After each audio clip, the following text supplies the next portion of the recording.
Hey, I'm Brian. I make animatronics, and I'm going to share with you the process I went through to make my Donald Trump puppet.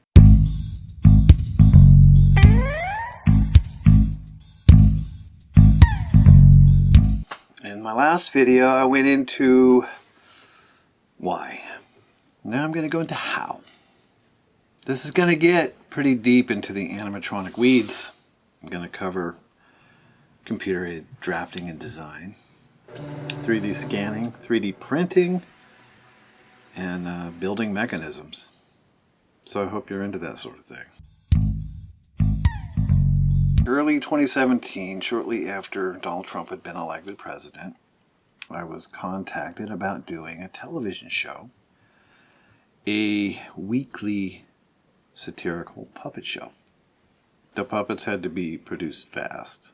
It was going to be weekly. It was going to be current events.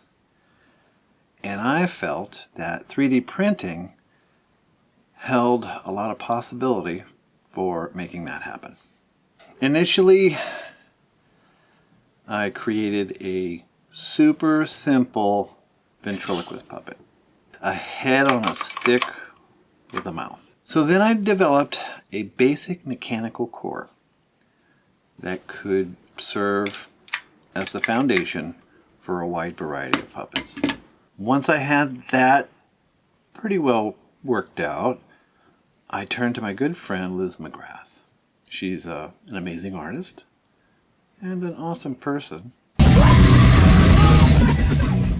And this is the Trump that she created on my mechanical core.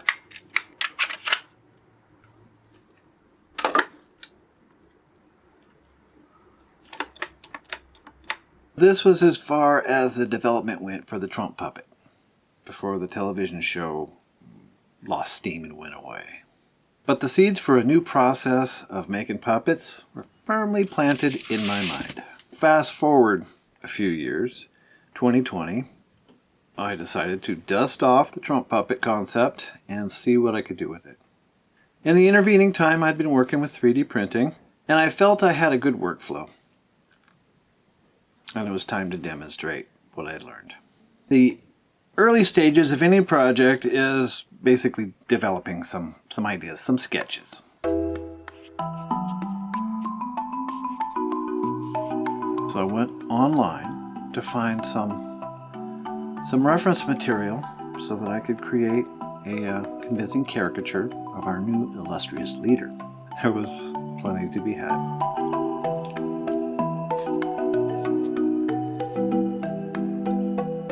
The trick to creating a convincing caricature is to distill the features of a subject down to a simplified yet still recognizable form. I was pretty happy with my results. I scanned my drawings and uploaded them to Fusion 360. Fusion 360 is my CAD program of choice. It has everything I need to do mechanical design, as well as creating organic forms. It does organic shapes through the use of something called T Splines. That is really helpful in making animatronics. The first thing to work on was the head core. It defines the interior space of the head where all the mechanisms live. The jaw is the most important function. It's a basic ventriloquist puppet mouth. A slot in the head within which the jaw operates. And in the case of the Trump puppet, it operates a lot. Shut the hell up! The eyes are a little small and not easily seen, so they're not as important in this puppet as they might be in another project. The brows. That's an expressive feature.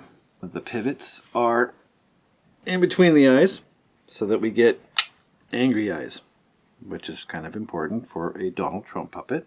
The neck and shoulder movements are also important, but they can wait. So let me show you how I use T Splines to make a head core. Hi, I'm Donny, and this is the joy of T Splines. We're gonna have so much fun today. I'm so glad you could join me. Let's begin. So, after opening Fusion 360, open your drawings to the user interface. The user interface is my happy place, and I hope it'll be yours too. See that happy little origin point? That's where the drawings need to be centered. Click on the bright purple little booger. That will allow us to make T Spline forms. Create a cylinder form at the origin point. Make sure it's big enough to encompass the whole drawing. Wonderful. Set the diameter faces to 12 and then set the height faces to 8.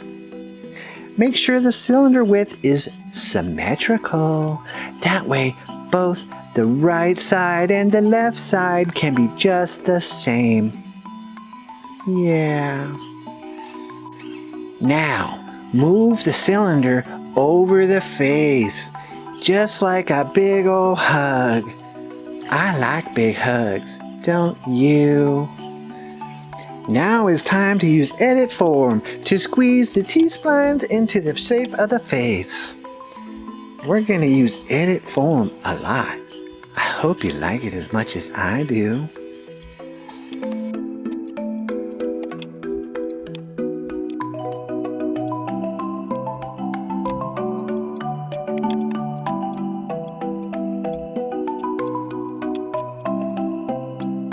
Once the T-spline is close to what we want, we're going to subdivide the squares over the face.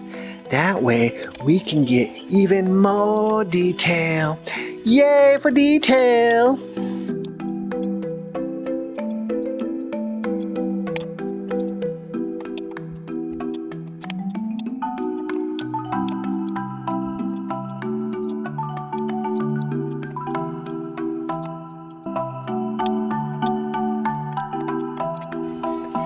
Be sure to make the T-spline head a little bit smaller than the drawings.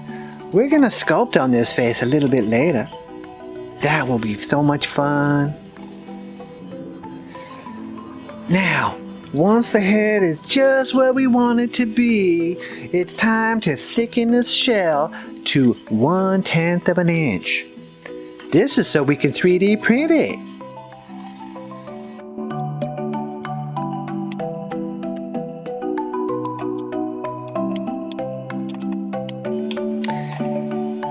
Then hit finish so we can leave the T-spline zone. Oh, we had so much fun together in the T-spline zone. The next step is to modify this whole design so we can create a shell and it'll have all the mechanisms and we can 3D print and make a real puppet. Yay! Oh, this is a magical place. You can do anything you want with this kind of magic. Oh yeah, this is your special place and mine. I'm so happy we're here together. Happy together.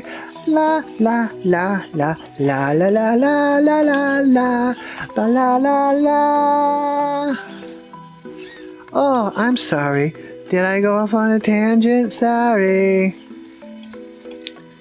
Let's get back to the drawing. Oh, wait a minute. What were we doing?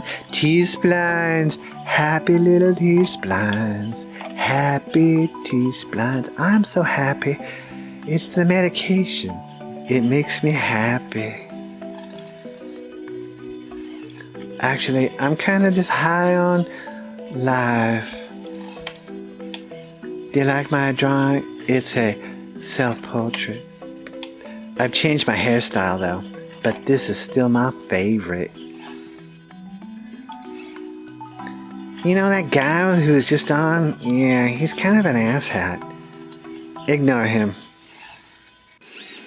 Alright, screw this. Let's wrap this up.